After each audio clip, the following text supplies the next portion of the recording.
God bless everyone.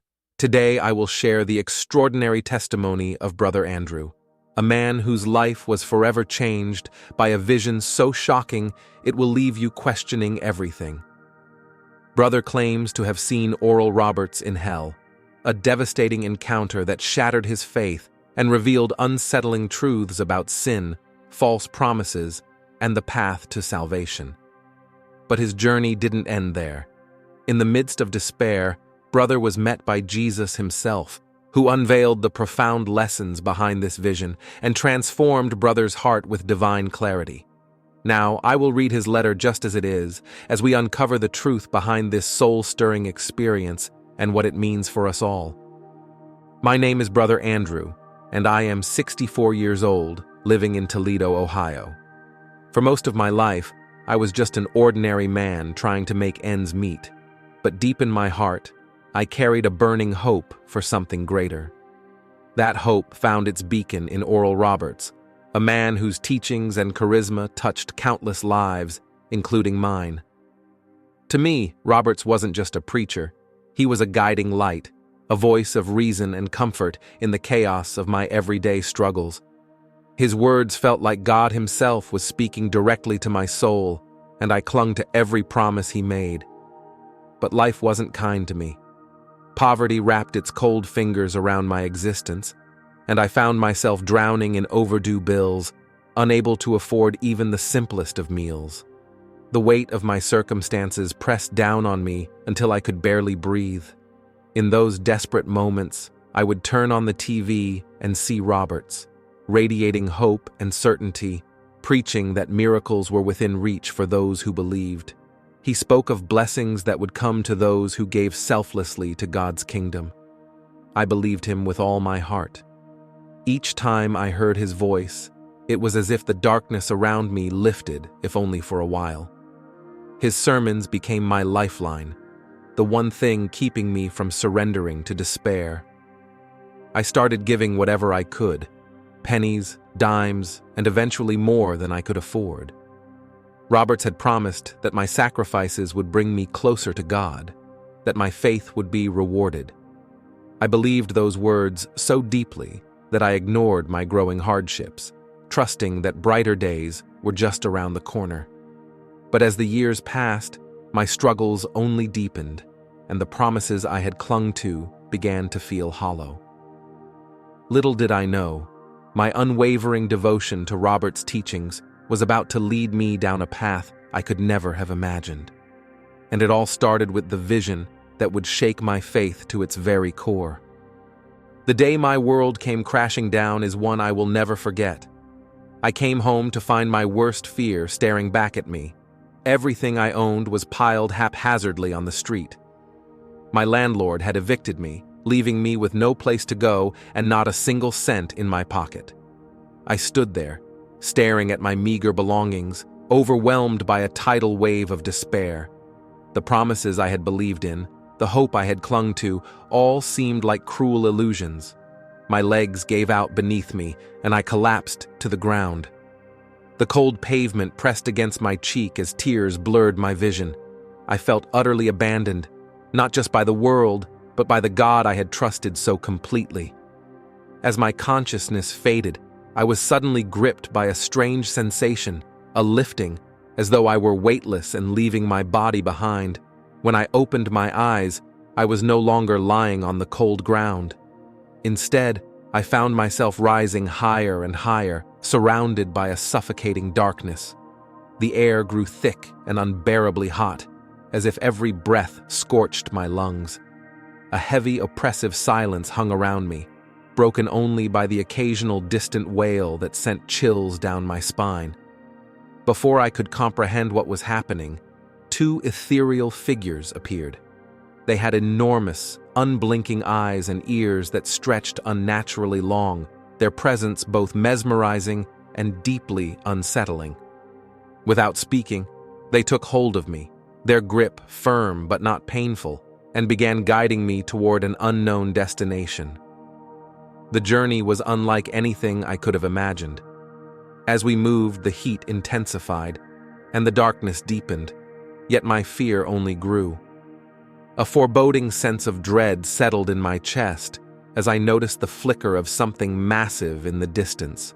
A fortress, blood red and carved from what seemed to be living rock. It loomed ahead like a mountain, ominous and impenetrable, radiating an aura of pure malevolence.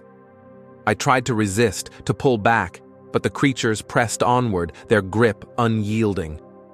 "You haven't done anything to belong here," one of them said, its voice low and resonant. "But someone wants you to see this." My heart pounded as the fortress doors opened, revealing the horrors within. Little did I know, what awaited me inside would shake the very foundation of my soul and leave me questioning everything I had ever believed.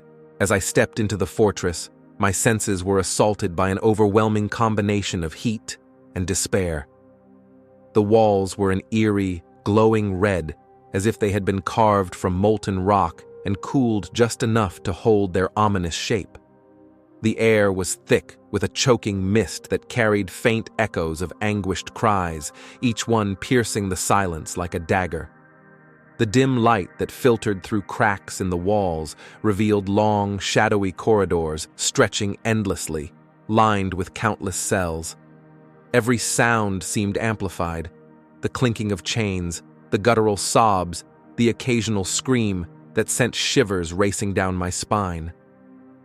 My heart pounded as the creatures guided me further into this nightmarish labyrinth, my fear growing with each step. Then, we stopped in front of one particular cell, and I froze as my eyes adjusted to the scene before me. There, in the center of the dimly lit cell, was a man I knew all too well, Oral Roberts. The man who had inspired me, who had preached about God's endless love and the promise of salvation, now sat bound in heavy chains, his face contorted with pain and fear. Shadows slithered around him like living creatures, wrapping him tightly and pressing him further into despair. His eyes, once filled with passion and conviction, were now wide with terror, darting about as if he was bracing for the next wave of torment. The sight shattered something inside me. How could this man, a man of faith, a man who had led millions toward God, be in a place like this? Was everything he preached a lie? The questions swirled in my mind, threatening to overwhelm me. Just as the weight of my despair became too much to bear, a brilliant light filled the room, driving back the shadows and silencing the cries around me. I turned to see Jesus standing there, his presence both calming and deeply confronting. His gaze pierced through me, filled with love, but also with a gravity that demanded my attention. "Seeing Roberts here may surprise you," Jesus said, his voice gentle yet firm. "But this is something I needed you to witness." I couldn't understand why. Why would he show me this? Jesus continued, "Roberts made grave mistakes during his life on earth, mistakes that misled others and corrupted the path I set for him." His words sent chills through me as I realized that I wasn't just witnessing Roberts's fate. I was here to learn something deeper. What could these revelations mean for my own faith and my understanding of God?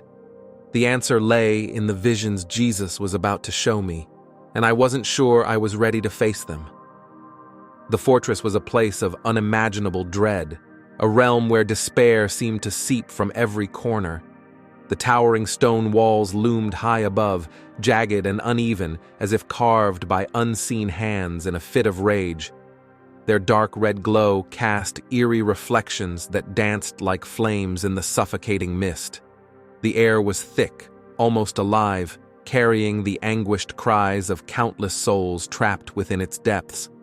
Each cell we passed seemed to radiate its own torment, the screams reverberating through the corridors in a haunting symphony of despair. Shadows moved unnaturally, slithering along the walls like serpents, their cold presence brushing against me as if trying to pull me into their abyss. The entire place felt like a living nightmare, a prison built to contain the weight of humanity's deepest sins. Amidst this suffocating darkness, a sudden, radiant light burst forth, filling the space with a warmth and clarity I hadn't felt in years. The oppressive shadows recoiled, shrinking away from its brilliance as if scorched by its purity. The cries of despair were silenced, replaced by a profound, almost deafening stillness. Standing in the center of this light was Jesus, his presence so powerful that it both comforted and humbled me. His gaze was unlike anything I had ever experienced, filled with love, yet unyielding in its truth. In that moment, the fortress seemed to shrink, its power rendered insignificant in the face of his radiance. I felt a flicker of hope, but also an undeniable sense that I was about to face revelations that would change me forever. What would Jesus reveal about this place, and what lessons awaited me in the visions to come? I braced myself, knowing there was no turning back. Jesus raised his hand, and suddenly I was enveloped in a vision that transported me to a time and place I had never seen before, yet it felt disturbingly familiar. I stood in the middle of a massive gathering, watching Oral Roberts preach with his characteristic fire and passion. His voice echoed through the crowd, promising healing and salvation to those who would give generously. I saw men and women clutching crumpled bills and battered coins, faces lined with desperation and hope. Some were clearly giving all they had, their hands trembling as they dropped their offerings into baskets. As I watched, a heavy sadness gripped me. I could feel their faith, their longing for miracles, but I also felt the emptiness in Robert's words. Behind his fervent proclamations lay an unsettling shadow, a hunger not for God's glory, but for material gain. Jesus' voice echoed in my mind, "Beware of false prophets. You will recognize them by their fruits." The weight of those words pierced my heart as I realized how Roberts had manipulated these people, preying on their hopes and fears to build his empire. The vision shifted, and I found myself inside a mansion so grand it took my breath away. Gold-trimmed furniture, sparkling chandeliers, and priceless artwork filled every corner. It was a palace fit for royalty, but as I stood there, all I could think about were the people I had just seen. Their meager donations, born from sacrifice and trust, had built this house of opulence. My stomach churned at the thought of struggling families who had gone without food or shelter, believing their offerings would bring them closer to God, while Roberts lived a life of unimaginable luxury. Jesus turned to me, his expression both gentle and firm. "A man's life does not consist in the abundance of his possessions," he said, his words cutting through the grandeur like a blade. In that moment, the hollowness of material wealth became painfully clear. I began to understand the spiritual dangers of greed, how it could twist even the purest of intentions into something dark and destructive. When the visions ended, I found myself back in the presence of Jesus, his light filling me with a sense of peace I hadn't felt in years. I reflected on my own faith, the years I had spent giving what little I had, thinking it would earn me God's favor. I realized then that true connection with God doesn't come from material sacrifices, but from love, trust, and a heart open to his guidance. As I surrendered these realizations to him, I felt a deep release, as though a weight I had carried for years was finally lifted. When I awoke, it was as if a miracle had unfolded before me. At the hospital, I ran into an old friend who, upon hearing my story, not only paid my medical bills, but also offered me a job and a place to stay. It was a moment of divine intervention, a reminder that God's blessings are not tied to wealth or offerings, but to his boundless grace. Yet, as I began to rebuild my life, I couldn't shake the question, what other truths had Jesus shown me, and what would they mean for my future? The answer lay in the lessons yet to be revealed. I'd love to hear your thoughts on this powerful testimony. What stood out to you, and how did it resonate with your own faith journey? Share your opinions and reflections in the comments below. Your insights could inspire someone else, spark meaningful discussions, and help us all grow closer to understanding the truth together. Let's create a space for open hearts and shared wisdom.